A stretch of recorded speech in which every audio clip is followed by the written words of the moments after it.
მოგესალმებით ასოციაცია ხერა 21-ის დისტანციური სერვისების ოჯახის ექიმი თამარ მაღრაძე. დღეს ფერტილური ასაკის ქალებისგან ხშირად დასმული კითხვების რუბრიკის ფარგლებში ჩვენი სტუმარია ექიმი გინეკოლოგ რეპროდუქტოლოგი თამარ გელაშვილი, რომელიც გვიპასუხებს სოციალურ ქსელებში დასმულ აქტუალურ კითხვებზე გადაუდებელ კონტრაცეფციასთან, ორსულობასთან დაკავშირებით. თამარ, რას წარმოადგენს გადაუდებელი კონტრაცეფცია? გადაუდებელი კონტრაცეფციას აქვს ურგენტული გადაუდებელი სახე. მისი გამოყენება შესაძლებელია სქესობრივი აქტის შემდგომ, რათა თავიდან ავირიდოთ არასასურველი ორსულობა. რა შემთხვევაშია აუცილებელი აღნიშნული მეთოდის გამოყენება? აღნიშნული მეთოდი გამოიყენება იმ შემთხვევაში, თუ დაუცველი სქესობრივი აქტი ეჭვი დაცული სქესობრივი კავშირის ეფექტიანობასთან დაკავშირებით, რაც მოიცავს კონდომის გახევას და ჩასახვის საწინააღმდეგო საშუალებების არასწორად გამოყენებას, აბებს გულისხმობ, ასევე სექსუალურ ძალადობას, თუ აღნიშნული კავშირი იყო დაუცველი. თამარ, გადაუდებელი კონტრაცეფციის რა მეთოდები არსებობს? გადაუდებელი კონტრაცეფციის მეთოდები შემდეგია: ჩასახვის საწინააღმდეგო საშუალოსნოში და საშუალებები, ასევე გადაუდებელი კონტრაცეფციის აბები. თამარ, რა ვადაშია მიზანშეწონილი გადაუდებელი კონტრაცეფციის გამოყენება?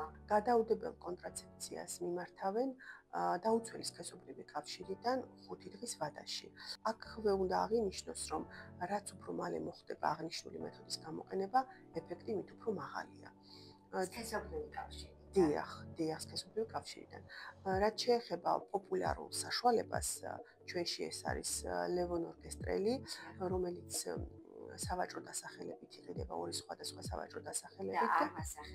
დიახ, აქ არის აღსანიშნავი, რომ ერთში არის შეფუთვაში 1 აბი, ხოლო მეორე შეფუთვაშია 2 აბი.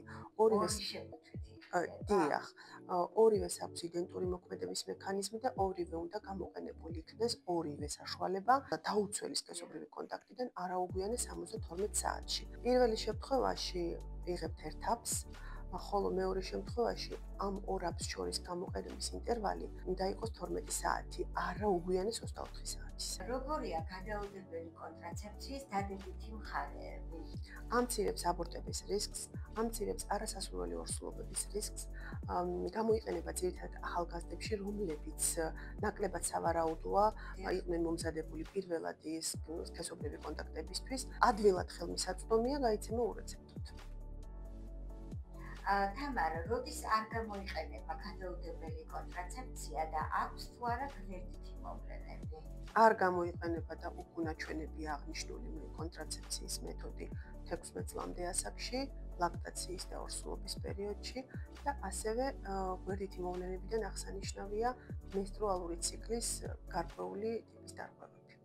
იმედი მაქვს საჭირო ინფორმაცია მოგაწოდეთ. დამატებითი კითხვების შემთხვევაში მოგმართეთ ასოციაცია ხერა 21-ის ცხელ ხაზზე.